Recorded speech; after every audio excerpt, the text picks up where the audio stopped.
Boa noite a todos, a paz, tudo bem? Vamos dar início aí, irmãos?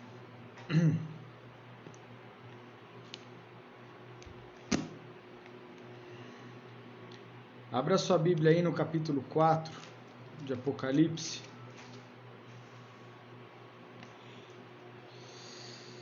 Apocalipse, capítulo 4. Boa noite. Vocês estão entrando aí.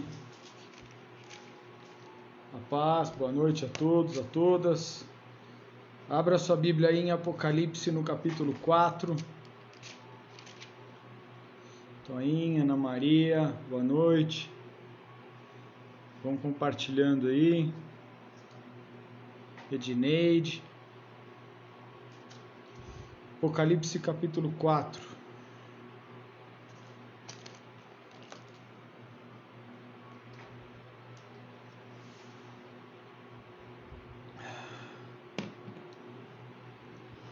Boa noite aí, Charles, Beth. Fala, Ri. Boa noite, Simone, a paz. Vão compartilhando aí. Abra sua Bíblia em Apocalipse capítulo 4 aí, pra gente dar início.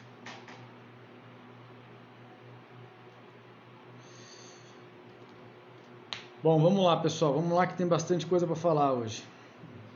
Fiquem até o final, hein? Eu vou tentar fazer aí o mais rápido possível. Apocalipse 4, a partir do versículo 1, diz assim: Depois dessas coisas olhei e eis que estava uma porta aberta no céu, e a primeira voz que como de trombeta ouvira falar comigo, dizendo: Sobe aqui, mostrar-te-ei as coisas que depois dessas devem acontecer.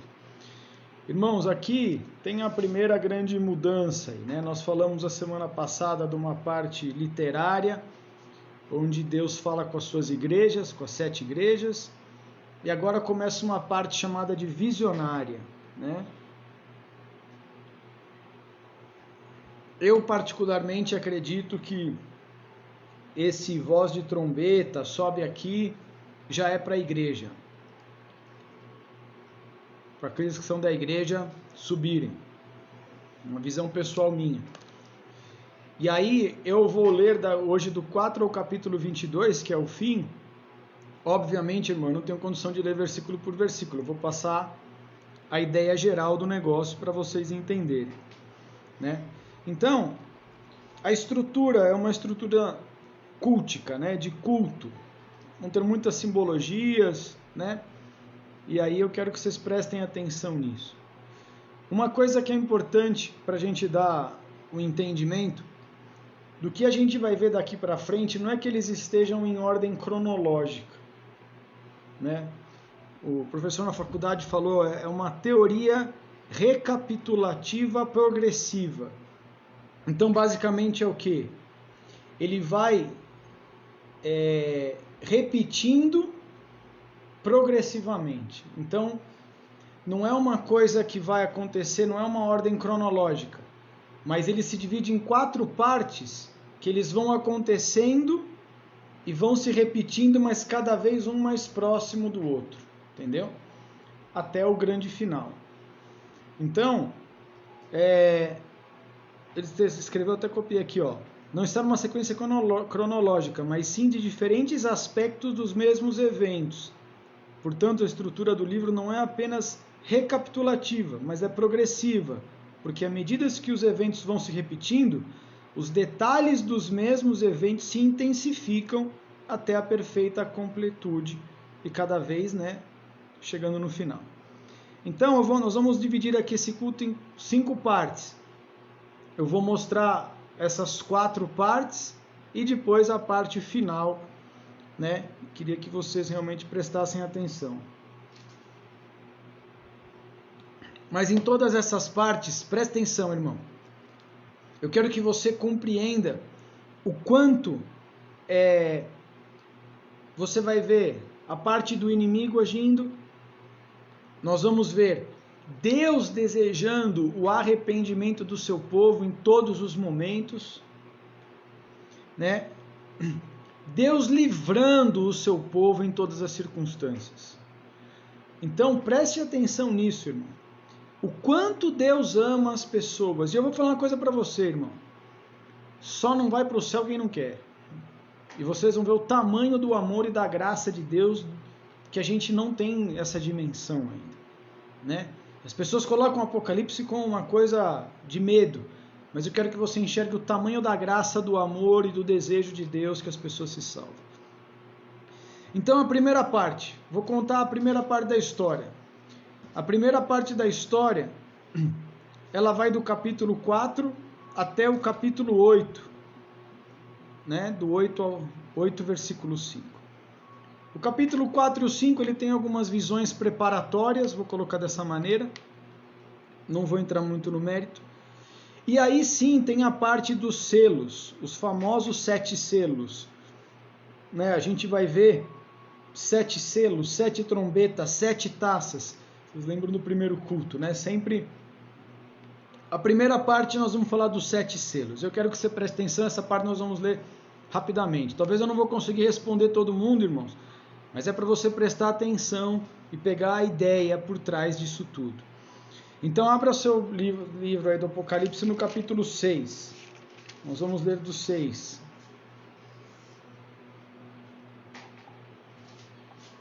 Então vamos lá. Ó, o capítulo 6, ele fala, né? E havendo o cordeiro aberto um dos selos, cordeiro é o Senhor, versículo 2. E olhei um cavalo branco, e o que estava sentado sobre ele tinha um arco, e foi-lhe dado uma coroa, e saiu vitorioso para vencer. Irmão, esse é o primeiro cavalo. Saiu vitorioso para vencer, o cavalo branco. Branco no Apocalipse, ele tem o simbolismo de vitória.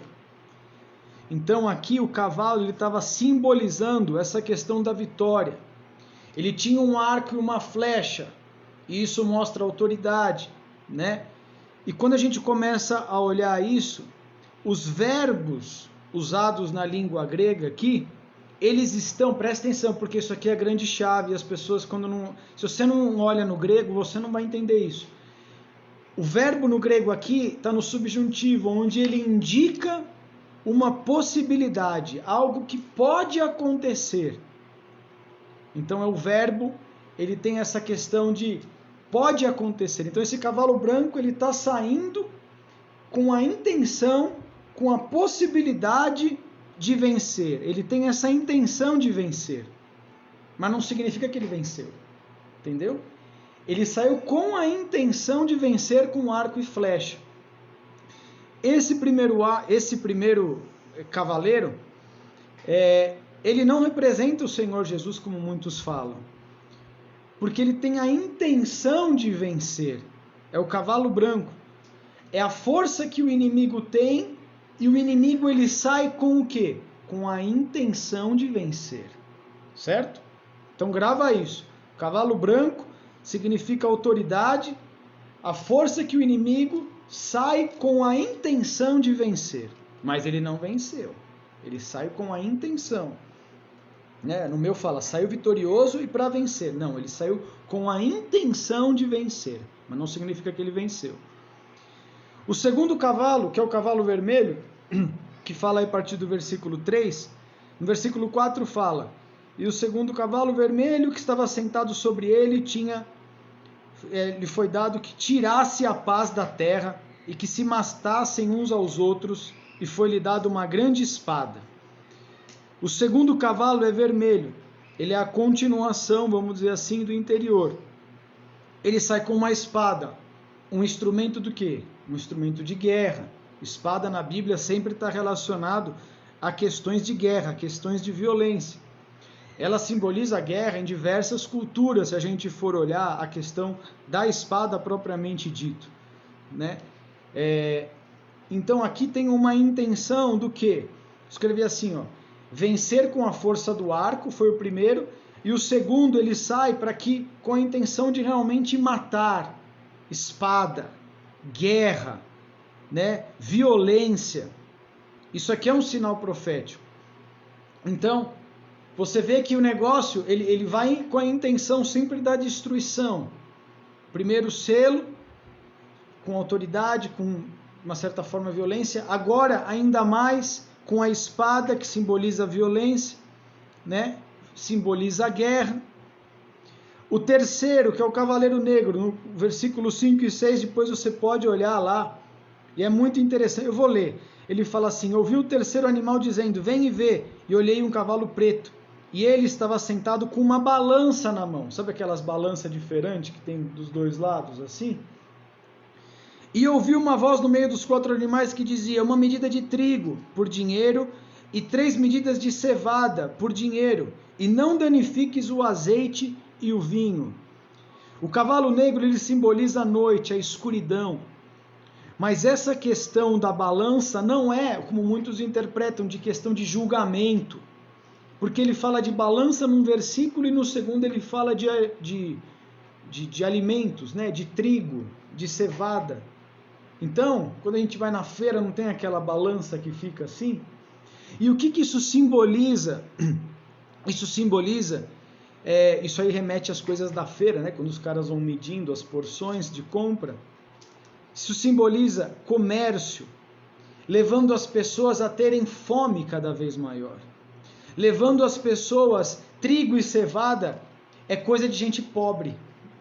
E aqui está simbolizando que ele tem que trabalhar demais para pegar uma porçãozinha do quê? De trigo e de cevada. Isso remete ao quê? Isso remete à fome. Então, aqui a gente começa a entender crises financeiras. Aquilo de você trabalhar um tempão para conseguir só comer por dia, sabe, para se sustentar. Então aqui ele tem o simbolismo, a gente já falou de guerras, de coisas do inimigo saindo para querer vencer, guerras, fome. Estão conseguindo enxergar como as coisas elas vão... A pessoa trabalhando demais para ganhar o miserê, vamos dizer assim.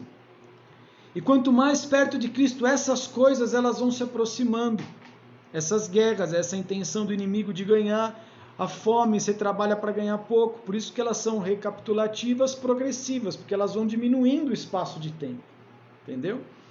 Então, o quarto cavaleiro que fala no versículo 7 e 8, eu vou ler aqui, ó, ele diz assim, eu vi um quarto animal dizendo, vem ver, versículo 8, cavalo amarelo, e o que estava assentado sobre ele tinha por nome morte, e o inferno o seguia, e foi-lhes dado poder para poder matar a 4ª da terra com espada, fome, peste e com as feras da terra. Irmão, esse quarto cavaleiro, essa palavra amarelo, ela não é a melhor tradução. Eu vi diversos teólogos falando isso. Não é a melhor tradução. Ele é como se fosse um esverdeado, um pálido, uma cor de cadáver, propriamente dito. Entendeu? Então, isso aqui é o professor falou, uma difícil tradução dessa palavra. Mas o ponto está relacionado a cadáver, está relacionado à morte, como a gente viu, está relacionado a um corpo em decomposição. Então, ele é literalmente a consequência de todos os anteriores, do inimigo querendo vencer, de vindo guerra, de vindo fome, o que acontece? A morte, certo? Então, é a morte, né?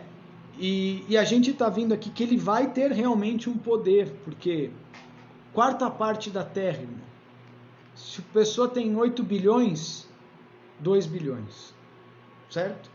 De pessoas. Então você vê que realmente vai ter essa situação difícil. Vai ter a situação do inimigo querendo sair para conquistar e vencer, através da guerra, através da fome e levando as pessoas à morte. Mas aonde que está o lado bom disso tudo? O lado bom disso tudo está no versículo 9 ao 11.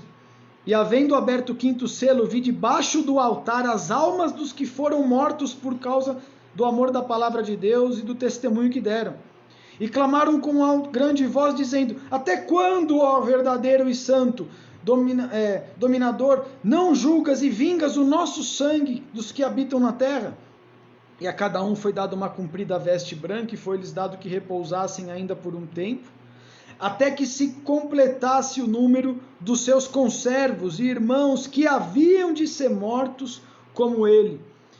Irmão, o meu entendimento, Você está falando, aqueles, no versículo 9, falando aqueles que já estavam debaixo do altar. Por isso que eu creio que vai ter gente que já vai estar no céu, entendeu? Falando assim, mas Senhor, age aí, vamos matar os nossos co-irmãos aí. E aí o Senhor fala assim, né? Por isso que eu creio que aqueles que já subiram. E o Senhor falou assim, ó, vocês repousem um pouquinho aí, né? Fica um pouco mais descansando. Porque vai ter gente que realmente ainda vai passar, vai crer em mim e vai morrer, que são os nossos conservos que vão para o céu, entendeu? Então, aqueles que ficarem, eles vão ter que encontrar um mundo nessa situação, eles vão ter que encontrar o quê? O arrependimento, certo? E quando encontrar o arrependimento, e aí, por razões como todo mundo um dia vai falecer, eles vão ir para onde? Vão ao nosso encontro, que já vamos estar no céu, entendeu? Então isso mostra, irmão, Deus dando chance ao arrependimento. Isso aqui ele falando, olha, e seus irmãos que aí haviam de ser mortos ainda. O Senhor ele está dando oportunidade para as pessoas se arrependerem ainda nesse período e o buscarem para que sejam salvos e tenham uma vida com Ele. Não é que ele esqueceu, agora já era, entendeu? Ele sempre dá oportunidade para o povo se arrepender. E aqui o professor falou uma coisa muito clara, eu achei super interessante, ele falou aqui a gente vê dois projetos nesse capítulo 6. Nós vemos o projeto do inimigo, que tem uma aparente vitória, ele tem o desejo de vencer, mas ele não venceu, certo? E por outro lado a gente tem um projeto de Deus, que é uma aparente derrota, porque tem toda essa questão difícil. Mas quem perseverar até o fim vai ser salvo e vai ser vitorioso. Entendeu? Então tudo é as questões da intenção e de quem é de fato o soberano sobre tudo e sobre todos. Nós, irmãos, temos que buscar a vida com Deus. E realmente as lutas poderão vir, mas nós seremos mais que vitoriosos em Cristo Jesus. Então essa é a primeira parte. A segunda parte, contando a história novamente, do capítulo 7 ao capítulo em diante aí, até o 8:5, fala das 7 trombetas. Perceba como a história ela se repete. Eu não vou conseguir ler tudo, irmão, mas ali do capítulo 8, do versículo 6 a 13, você vai ver a abertura de inúmeros selos, 1, 2, 3, 4, de 4 selos. E a abertura desses 4 selos vai trazer destruição sobre 1/3 das árvores no mundo. Olha como vai ficando o negócio, estão vendo? Vai trazer destruição sobre 1/3 dos mares, os animais nos mares. Vai trazer 1/3 de destruição sobre os rios e as fontes de água. E vai trazer 1/3 do dia, ele vai virar noite. Sabe o que eu lembro disso? Eu lembro do Egito. Lembra das pragas do Egito? Lembra quando o rio ficou assim, não usável, né? Os peixes morreram. Quando o dia virou trevas. Lembra? Presta atenção nisso. Por que eu estou falando isso? Você vai entender mais para frente. Você está vendo que quando abriram, essas 7 trombetas tocaram, vai vir muitas destruições na natureza, né? Vamos colocar dessa maneira. Vai mexer com a natureza. Vai mexer na natureza. E aqui está a trombeta. Do capítulo 9 em diante. A Bíblia fala que vão ter gafanhotos liberados. Gafanhotos com poder de escorpiões, a Bíblia fala no versículo 3. E eu já vou falar o que isso significa. Gafanhotos no Antigo Testamento, irmão, ele tem a metáfora de exército. Ele tem essa metáfora de exército. É aquilo que apavora. Certo? E eles vêm para... Olha, isso aqui é muito sério, irmão. Eles vêm, no versículo 5 fala, por 5 meses atormentassem. Eles vêm para atormentar. Não é para matar. É para atormentar. O que é tormento? Vai trazer dor, vai trazer febre, né? Vai trazer dor no corpo. Você vai falar assim, E olha isso aqui que forte, irmão. Tem umas palavras que eu vou falar aqui para vocês entenderem. Versículo 6. E naqueles dias os homens buscarão a morte e não acharão. Desejarão morrer e a morte fugirá deles. Olha o tormento. Forte isso, não é? Fala, nossa, mas o que tem de bom nisso? Né? E aí, continuando ali, né, a sexta trombeta, a Bíblia fala, mais 1/3 dos homens vai morrer. Mas o que tem de bom nisso? Qual que é a intenção de Deus? Versículo 20. E os outros homens que não foram mortos por essas pragas, não se arrependeram das suas obras para não adorarem os demônios e os ídolos de ouro, de prata, de bronze, de pedra, disso. Mesmo com tudo isso, vai ter gente que vai fazer o quê? Não vai se arrepender. Olha que tristeza. Deus desejando que as pessoas se arrependam e não se arrependem. Mas o lado bom disso tudo, irmão. E aqueles que crerem no Senhor Jesus Cristo estiverem aí. Versículo 4. E foi-lhes dito que não fizessem dano à erva da terra, nem à verdura alguma, nem à árvore alguma, mas somente aos homens que não têm na testa o sinal de Deus. Olha que tremendo. Vai estar esse caos total, mas eu creio que para aqueles que têm o sinal de Deus na testa, que creem no Senhor Jesus, não vai vir sobre ele essas coisas. Glória a Deus.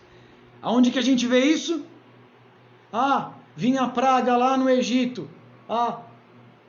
No Egito, caos total. Olhava no acampamento dos judeus, tranquilidade. Olha que tremendo, irmão. Vocês estão percebendo? Isso é maravilhoso, irmão.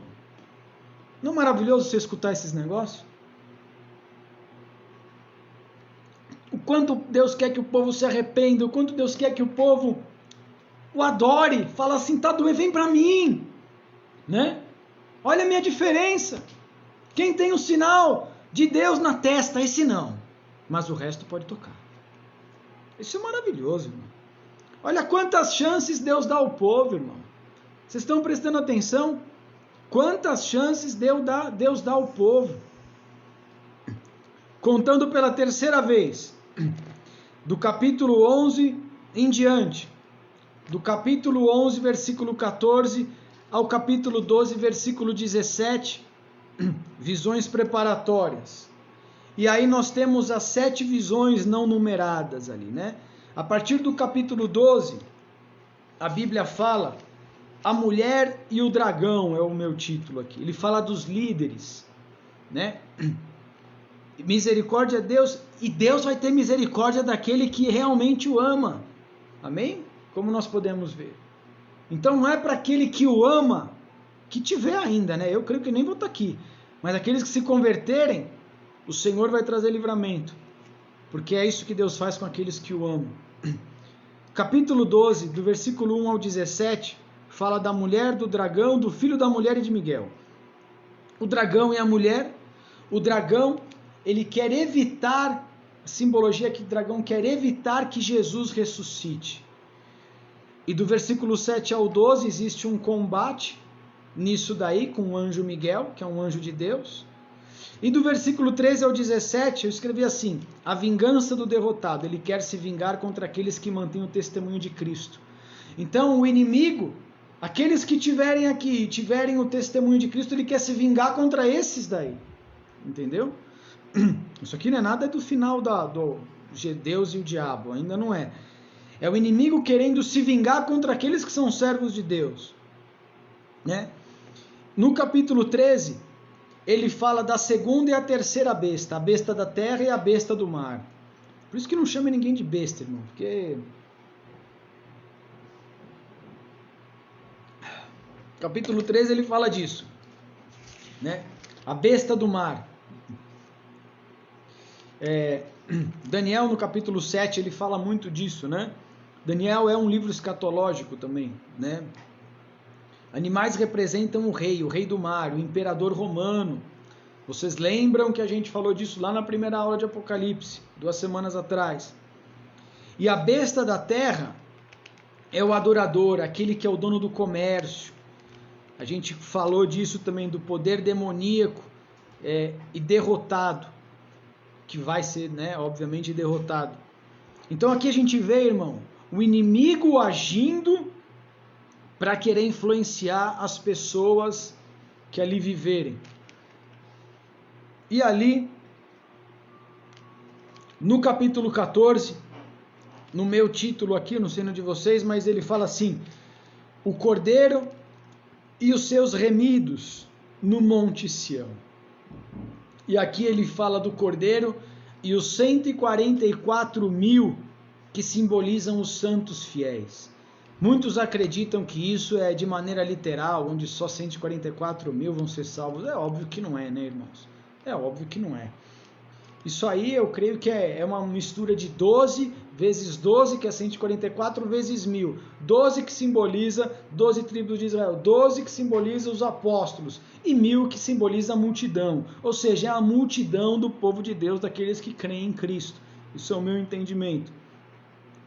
Nós, no versículo 1, diz assim, 14:1, e olhei e eis que estava o cordeiro sobre o monte Sião. Olha lá, o cordeiro no monte Sião. E com ele 144.000 que em sua testa tinham escrito o nome dele e do seu pai. Irmãos, aqueles adendo meu, é o que eu acredito que são aqueles que já vão estar salvos, certo? E que vão estar sendo salvos ao longo desse período. Eu vou estar lá, espero que você esteja também. E aí, do versículo 6 ao 13, ele fala de algumas proclamações. Ele fala, por exemplo, no versículo 7, ele dá várias mensagens. Versículo 7, dizendo com grande voz, temei a Deus. Primeiro no versículo 6, né, ele fala, proclama o evangelho para aqueles que estão. Versículo 7, temam a Deus, estou resumindo aqui. Versículo 8, caiu a Babilônia. Versículo 9, olha o que diz o versículo 9. E seguiu o terceiro anjo dizendo com a grande voz, se alguém adorar a besta e a sua imagem e receber o sinal na testa ou na mão, e aí ele continua falando, que vai vir sobre ele muitos tormentos e juízos de Deus. Sobre aqueles o quê? Que tiverem essa marca da besta na testa.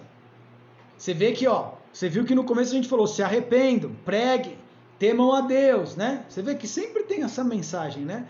De querer que as pessoas, acordem, atinem para a vida, vocês que estiverem aí, voltem para Cristo, ou venham para Cristo.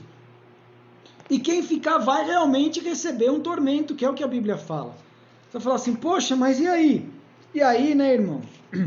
No versículo 13, e ouvi uma voz do céu que me dizia, escreve, bem-aventurados os mortos que desde agora morrem no Senhor. Sim, diz o Espírito, para que descansem dos seus trabalhos e as suas obras os sigam. Aqueles que passarem a crer, irmão, eles não vão ficar nesse tormento. Eles vão morrer, descansar e ir para a glória. Entendeu? Porque imagina viver num ambiente desse, irmão. Concorda comigo? Imagina viver num ambiente desse, o Senhor vai os poupar. Aqueles que tiverem, como eu disse na segunda lá, tiverem a marca da besta, vão sofrer. E os que tiverem vida com Cristo, vão ter a vida com Cristo, vão ser livres dos tormentos, e uma hora vai chegar que Deus vai levar eles para morar com eles. Entendeu? E quem ficar, vai ficar no tormento. Deus sempre querendo poupar o seu povo. Olha que tremendo, né? Sempre querendo cuidar do seu povo. Sempre querendo mostrar o quanto realmente Deus o ama. Irmão, o professor falou uma coisa interessante, ele falou assim, a bênção do cristão no primeiro século, vocês entendam isso de verdade, no primeiro século a bênção do cristão é que ele não ficava sofrendo debaixo da perseguição romana, ele morria.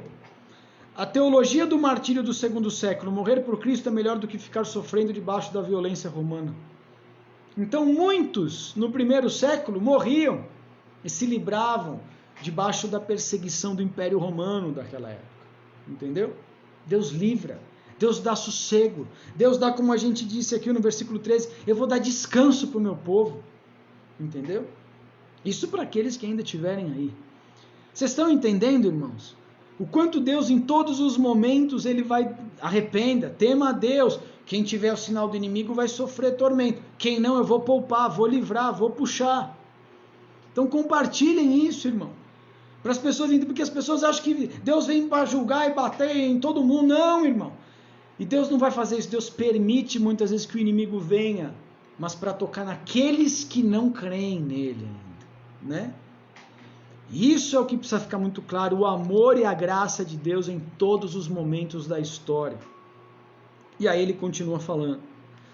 E a quarta vez, irmãos, a partir do versículo do capítulo 15, as 7 taças. E aí vocês vão ver novamente as repetições.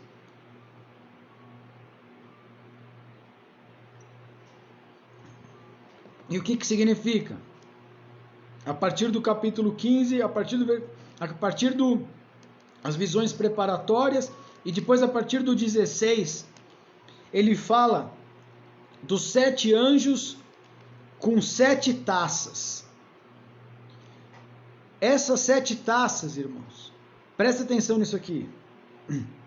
Depois você pode ler aí o capítulo 16. Mas essas 7 taças, os 7 anjos com as 7 taças dos juízos de Deus. E aqui vem juízo, irmão. Vem juízo sobre diversas circunstâncias. Vem juízo sobre a terra, vem juízo sobre o mar, vem juízo sobre os rios, vem juízo sobre o sol, vem juízo sobre o trono da besta, vem juízo sobre Eufrates e algumas cidades que têm uns simbolismos por trás. Vão ter juízos, né, sobre essas 7 taças. Mas qual é o objetivo sempre de Deus quando Ele permite alguma coisa que esteja acontecendo? Versículo 9 diz assim: e os homens foram abrasados com grandes calores e blasfemaram o nome de Deus, que tem poder sobre essas pragas, e não se arrependeram para lhe darem glória. No versículo 10, e o 5º anjo derramou a sua taça sobre o trono da besta, e o seu reino se fez tenebroso, e os homens mordiam a língua de dor. E no versículo 11, e por causa das suas dores e por causa das suas chagas, blasfemaram do Deus dos céus, e não se arrependeram das suas obras. Irmão, vai vir essas taças que vai trazer muito tormento sobre as pessoas, mas você vê aqui em 2 versículos, irmão, e não se arrependeram das suas obras. Tem gente, irmão, que não vai... Quantas vezes eu já falei não se arrepender no culto de hoje? Fala. Não se arrepende. Tem gente que é do mal, irmão. Tem gente que não quer. Tem gente que só blasfema contra Deus. E isso, irmão, é triste. E é isso que a gente precisa realmente começar a compreender todas as coisas, irmãos. E aí no versículo 14 ao 16, né, a gente começa a ver, irmão, as circunstâncias, né? 14 ao 16, diz assim: porque são espíritos de demônios que fazem prodígios, os qual para os congregar para a batalha, naquele grande dia do Todo-Poderoso, do Deus Todo-Poderoso. E aí, aqui na minha Bíblia está em vermelho, que é Jesus falando: eis que venho como ladrão, bem-aventurado aquele que vigia e guarda as suas vestes, para que não ande nu, e não se vejam as suas vergonhas. E congregaram no lugar que em hebraico se chama Armagedon. Ou seja, aqui estava começando a armar o dia para a grande guerra, para a grande batalha final, né? E os exércitos dos dois lados, vamos colocar dessa maneira, né? Capítulo 17. Eu vou fazer um apêndice aqui sobre a Babilônia, Babel, né? Por que Babilônia? Começa lá em Gênesis, né, irmão? Babel, Torre de Babel, a grande mãe de prostituição de todas as coisas. Começou tudo lá. Aí vem o Nimrod, lembra de Nimrod, né, irmão? Nimrod e tudo mais, né? Mas não é pra gente falar disso agora. Mas assim, a grande prostituta, né? Apocalipse 17, no versículo 5 diz: e na sua testa estava escrito o nome, mistério, a grande Babilônia, a abominações e prostituições da terra, né? Então aqui, irmão, ele faz um apêndice do que vai acontecer com os líderes e com a Babilônia, né? A Babilônia é aquela, irmão, presta atenção nisso aqui, ó. A Babilônia é aquela, as pessoas estão acostumadas normalmente a seduzir por atributos físicos, mas olha o que fala no versículo 4, né? A mulher estava vestida de púrpura e de escarlata, adornada com ouro, pedras preciosas, pérolas, tinha na mão cálice de ouro, cheio de abominações e da imundícia da sua prostituição. Você vê aqui que ela estava rica, né? Você vê ouro, pedras preciosas, e é isso que muitas vezes a Babilônia dos dias de hoje e do futuro vai seduzir as pessoas pelo comércio, pela grana, pelo dinheiro, pelo poder e tudo essas coisas mais aí, né? Mas o lado bom da história, irmão, o lado bom da história, versículo 14 desse capítulo 17 diz assim: estes combaterão contra o Cordeiro, e o Cordeiro os vencerá, porque é o Senhor dos senhores e Rei dos reis.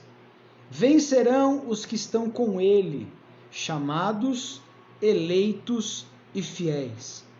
Onde que a gente vai estar no meio dessa batalha aí que tá vindo? Nós vamos estar do lado do Cordeiro. Nós estamos do lado do Rei. Nós somos os chamados, os eleitos, os fiéis. E aqui a Bíblia diz o quê? Eles combaterão, né, todos esses inimigos contra o Cordeiro. E o Cordeiro os vencerá. Vencerão os que estão com ele. Então nós vamos chegar aonde, irmão? Nós vamos vencer. Nós vamos estar lá para ver realmente a destruição do inimigo. É dessa maneira que o Senhor faz com aqueles que são fiéis a Ele. Então, tudo passa, irmão. As situações difíceis passam. Olha, o Egito, Babilônia, Pérsia, Império Romano, Império Grego, todos oprimiram servos de Deus. Todos foram destruídos e o povo de Deus continuou, ou vivendo ou na glória com o Senhor. O que vai acontecer diante de todas essas batalhas que nem a gente está vendo? Nós vamos estar na glória, irmão. Nós vamos com o Senhor. E aqueles que não forem vão sofrer. Aqueles que não crerem no Senhor vão sofrer. Então, esse é o escopo, né, do Apocalipse. Capítulo 18, a queda da Babilônia, lamentações sobre a terra. O versículo 4 deixa as mensagens finais. Você vê que Deus está sempre alertando o povo, né? 18, versículo 4, diz assim: e ouvi outra voz do céu que dizia: sai dela, povo meu, para que não sejas participante dos seus pecados e para que não incorras nas suas pragas. O que isso aqui está querendo dizer? Por que ele está falando para sair dela?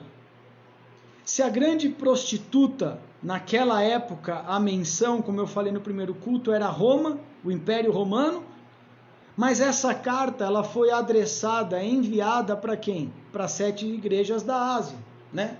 Na Turquia. Ela, estão na Turquia e Roma. O que está acontecendo? Uma não está batendo. Não é que não está batendo, irmão. Deus deixa suas mensagens de alerta.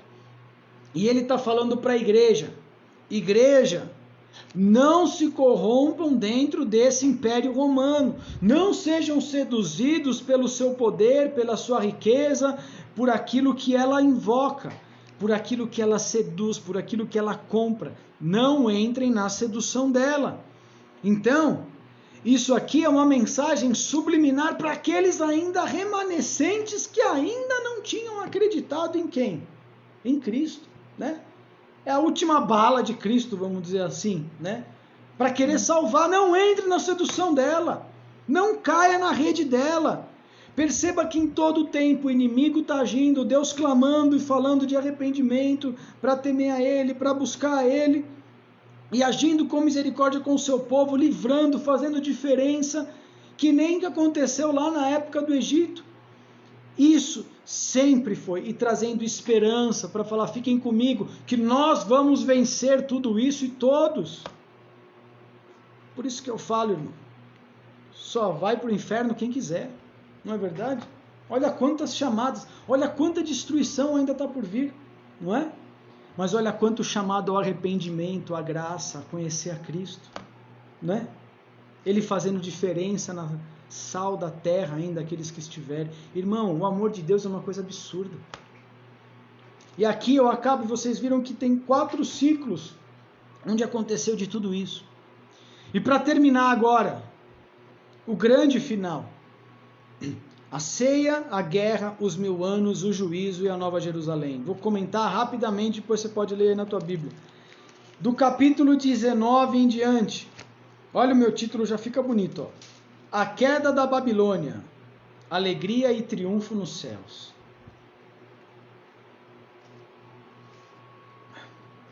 Aqui, do versículo 7 ao 9, ó. Ontem a gente falando de noiva, né? Lembra as visões? Olha isso aqui, irmãos. Capítulo 19, versículo 7. Regozijemo-nos e alegremo-nos e demos-lhe glória, porque vindas são as bodas do Cordeiro, e já sua esposa se aprontou. E foi-lhe dado que se vestisse de linho fino, puro e resplandecente, porque o linho fino são a justiça dos santos. E disse-me, escreve, bem-aventurados aqueles que são chamados à ceia das bodas do Cordeiro. E disse-me, essas são as verdadeiras palavras de Deus. Aqui, irmão, é Deus se preparando, nos preparando para a ceia do Cordeiro, para a grande ceia que vai acontecer lá para frente, lá no versículo 17 e 18. No versículo 18, 17, um anjo que estava no sol clamou com grande voz, dizendo a todas as aves que voam no meio do céu, vinde, ajuntai-vos à grande ceia de Deus, para que comais a carne dos reis, a carne dos tribunos, a carne dos fortes, a carne dos cavalos, tal. Seus servos, livres, pequenos, grandes, é a ceia. Aqui é a chamada para a ceia. Só que vai ter a grande guerra, né? E eu queria ressaltar isso que eu escutei na faculdade. Versículo 16, 19 e 20. Versículo 16 diz assim: e na sua veste e na sua coxa tem escrito, Rei dos reis, Senhor dos senhores. Quem que é ele? É o nosso Senhor, certo? É ele chegando, se arrumando para a grande batalha final. E quando a gente vê a grande batalha final, no versículo 19, e vi a besta, e os reis da terra, e os exércitos reunidos, para fazerem guerra àquele que estava sentado sobre o seu cavalo e ao seu exército. Então, de um lado, tinha quem? Tinha a besta, os reis da terra, e os exércitos dele. E do outro lado, o Senhor no seu cavalo, com o seu exército, certo? Era a guerra contra a besta e contra o falso profeta, né? Anticristo, enfim. Jesus no seu cavalo e o seu exército, onde nós estaremos. E aí a gente vê no versículo 20. Vou ler o 19 e o 20, né? O final do 19. E a guerra para que estava sentado sobre o seu cavalo e ao seu exército. E a besta foi presa, e com ela o falso profeta, que diante dela fizeram os sinais com que enganou os que receberam o sinal da besta e o adoraram à sua imagem. Esses dois foram lançados vivos no ardente lago de fogo e de enxofre. Peraí, cadê a guerra? Vocês viram alguma guerra? Não, peraí, vamos ler de novo. E estava sentado sobre o seu cavalo e o seu exército. E a besta foi presa, e com ele o falso profeta que diante dela fizeram... Cadê a guerra? Foi isso que o professor falou. Cadê a guerra? Cadê a Terceira Guerra Mundial? Cadê a guerra? Cadê a guerra de Cristo e seu exército contra o inimigo? Sabe onde está? Não tem guerra. Ele falou, o diabo durou meio versículo. O Senhor chegou, prendeu, acabou a história. Isso mostra quem é o Todo-Poderoso de Israel, irmão. Não tem guerra. Ele foi enfático. O professor doutor da faculdade falou assim, todo mundo fala guerra, guerra. Ele falou, que guerra? Deu meio versículo. Ninguém tem poder contra o Cordeiro. Ninguém tem poder contra o Senhor, o Todo-Poderoso, o Rei de Israel. Cadê a guerra? Prendeu. Nós estamos do lado do Todo-Poderoso, irmão. Acabou a guerra. E no que acabou, o diabo foi preso. Como falou aqui, ó. Foi lançado no lago, lançados vivos no lago ardente do fogo e do enxofre. No versículo, capítulo 20, versículo 2. Eu vou ler o 1 e o 2. E vi descer do céu um anjo que tinha a chave do abismo e a grande cadeia na sua mão. Ele prendeu o dragão, a antiga serpente, que é o diabo e Satanás, e o amarrou por 1000 anos. O inimigo, o diabo, vai ficar preso por 1000 anos. O Senhor chegou, prendeu ele por 1000 anos. Versículo no abismo. No versículo 6. Bem-aventurado e santo aquele que tem parte na primeira ressurreição. Sobre esses não tem o poder a segunda morte, mas serão sacerdotes de Deus e de Cristo, e reinarão com ele 1000 anos. Esse aqui é o reino milenar de Deus. Não vou nem entrar no mérito se você entende que isso é literal ou não, mas o que passa a ideia é da derrota de Satanás, que vem acontecendo em estágios, e ele vai ficar preso por 1000 anos. E aqui, nós reinando com o Senhor durante 1000 anos, porque está aqui, ó, os sacerdotes de Deus e de Cristo reinarão com ele 1000 anos. Então a gente vai ficar reinando com o Senhor por 1000 anos, e o diabo preso, e o anjo com a chave do abismo por 1000 anos, certo? Não acabou ainda, irmão, presta atenção. E aí sim, no versículo 10, diz assim, e o diabo, né, ó, eu vou ler do versículo 7, e acabando os 1000 anos, Satanás será solto da prisão, e sairá para enganar as nações que estão nos 4 cantos, não vou ficar lendo isso. Versículo 10, e o diabo que os enganava foi lançado no lago de fogo e enxofre, onde está a besta e o falso profeta, e de dia e de noite serão atormentados para todo o sempre. Satanás foi solto, e depois ele foi jogado no lago de fogo e enxofre. E o que eu quero que vocês atentem aqui, ó, é para esse final aqui. Presta atenção, até agora não aconteceu, né, o juízo final. Versículo 11 para frente. Desculpa aí, irmão, eu vou um pouquinho mais aqui, ó, mas já estou acabando. Versículo 11 para frente diz assim, ó. E novamente, né, ó. E o diabo que os enxergava foi lançado no lago de... Cadê a luta? Não tem luta. Sempre não tem luta de Deus com o diabo. Mas eu quero ler aqui do versículo 11 em diante, irmão. Presta atenção. Talvez isso é a parte mais importante para as pessoas entenderem. Capítulo 20, versículo 11. E vi um grande trono branco, e o que estava assentado sobre ele, de cuja presença fugiu a terra e o céu, e não se achou lugar para eles. E vi os mortos, grandes e pequenos, que estavam diante do trono, e abriram-se os livros. E abriu-se o livro, que é o da vida, o livro da vida. E os mortos foram julgados pelas coisas que estavam escritas nos livros segundo as suas obras. E deu o mar os mortos que nela havia, e a morte e o inferno deram os mortos que neles havia. E foram julgados cada um segundo as suas obras. E a morte e o inferno foram lançados no lago do fogo. Esta é a segunda morte. E aquele que não foi achado escrito no livro da vida foi lançado no lago de fogo. Aqui passou a régua, irmão.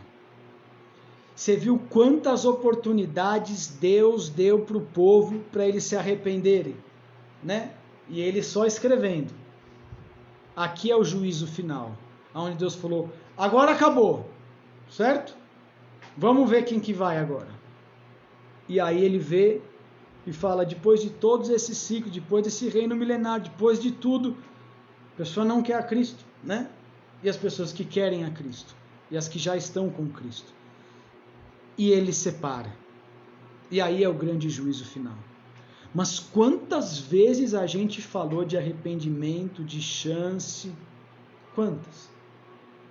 Concorda aqui comigo que só vai literalmente para o inferno quem realmente, né, for muito teimoso, certo?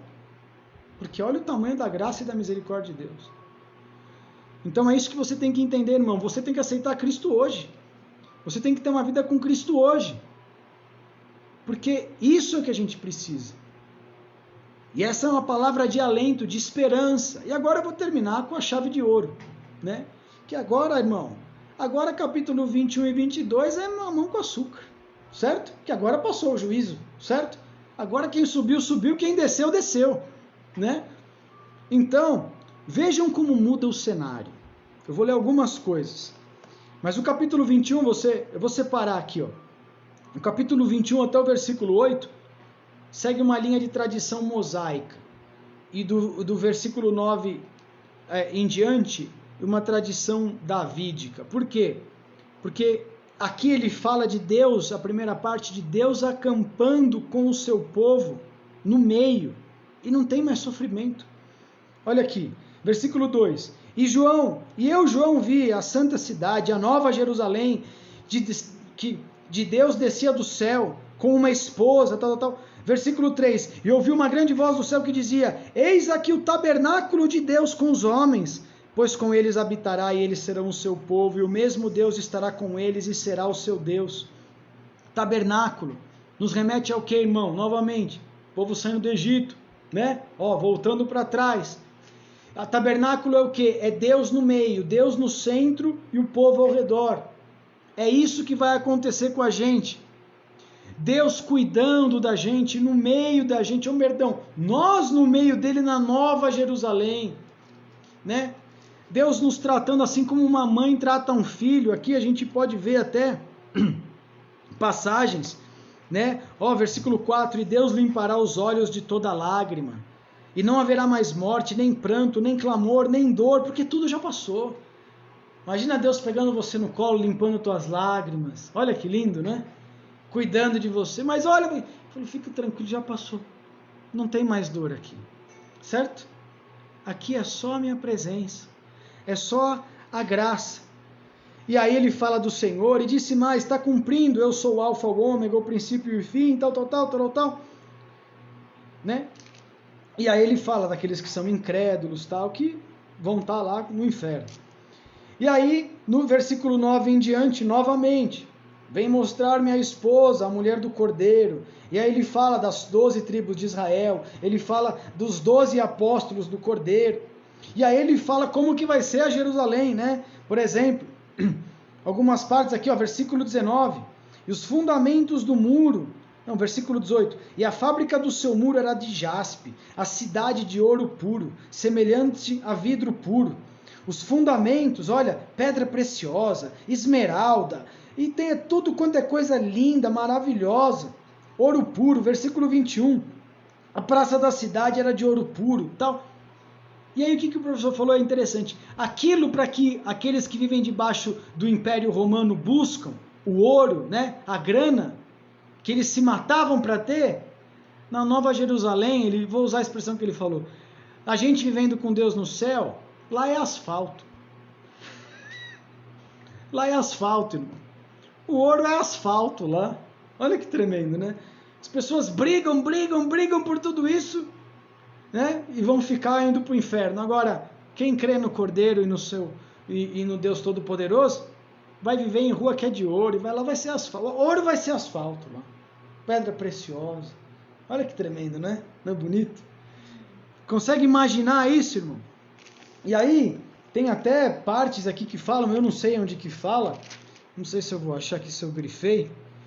Tá aqui, no versículo, não vai ter mais noite, não vai ter mais sol, porque o Cordeiro é a luz, né, da cidade. Fala aqui, o Cordeiro é a sua lâmpada. Versículo 25, 24, e as nações andarão à sua luz, os reis da terra trarão para ela sua glória e honra. Versículo 25, e as portas não se fecharão de dia, porque não vai ter mais noite. Ele falou, por que tinha porta?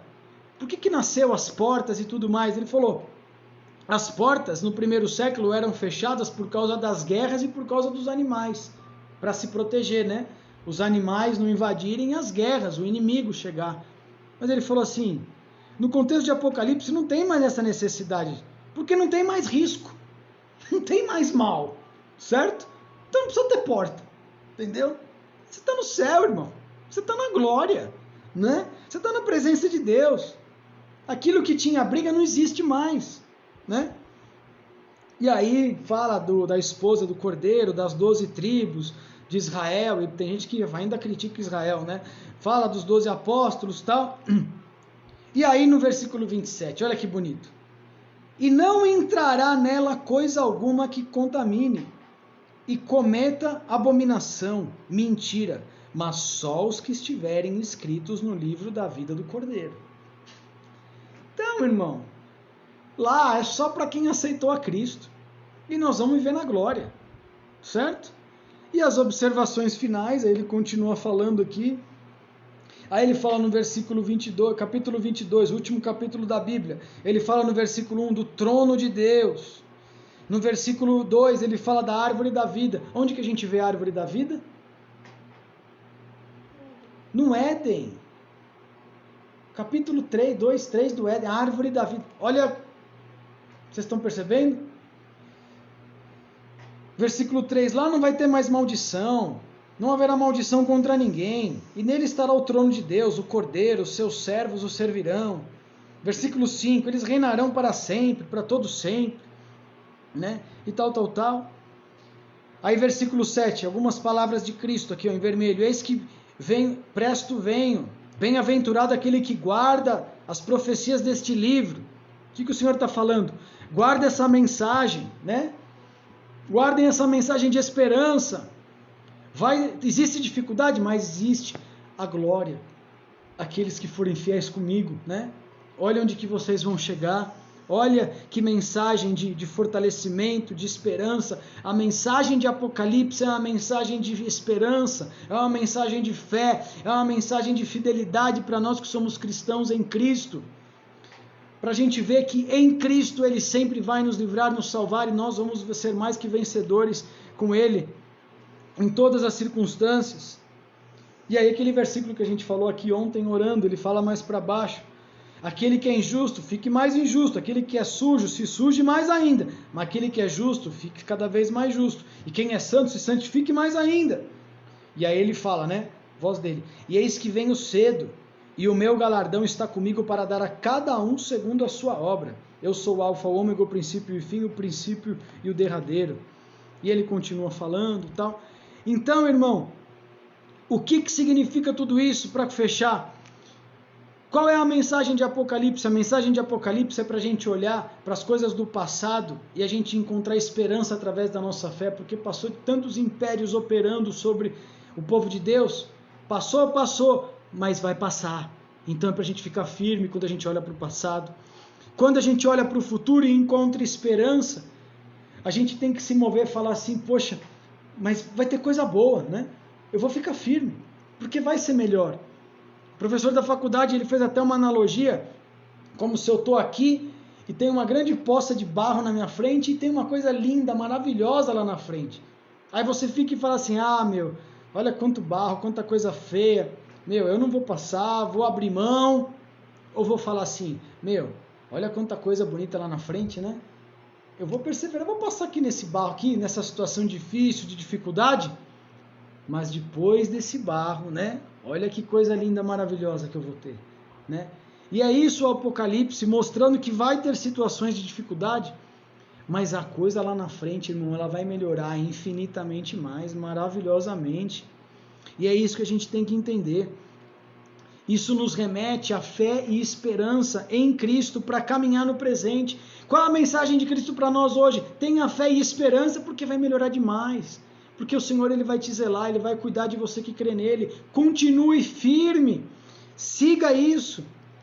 Escatologia, muitos querem falar do fim, mas ele falou assim, é vislumbrar o que está adiante. Para mim, ele falou, escatologia não é falar do fim, mas é vislumbrar o que está adiante, é desvelar, revelar as coisas do futuro e quão maravilhosas são para aquelas que realmente perseverarem em Cristo. E como a gente viu, cada um vai receber segundo as suas obras, portanto fique firme, faça obras boas que você vai receber coisas boas diante do Senhor, certo? Então se uma pessoa crê em Cristo e faz pouca coisa boa, outra crê em Cristo e faz muita coisa boa, todas iremos para o céu, mas cada um vai receber segundo as suas obras. E vamos viver com Cristo segundo as nossas obras.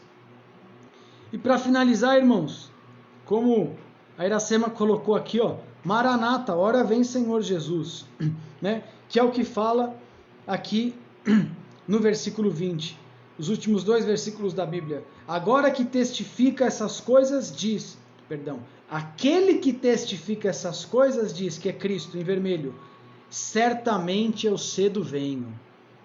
E aí, amém, ora vem Senhor Jesus, que é Maranata, né? Maranata é vem Senhor Jesus. A graça do Senhor Jesus Cristo seja com todos vós. Amém. Então, irmãos, para quem é de Cristo, a gente pode vislumbrar coisas lindas, maravilhosas, porque você vê que Ele é o Todo-Poderoso, o Senhor de toda a glória, o único digno de receber toda a honra, glória, louvor e adoração.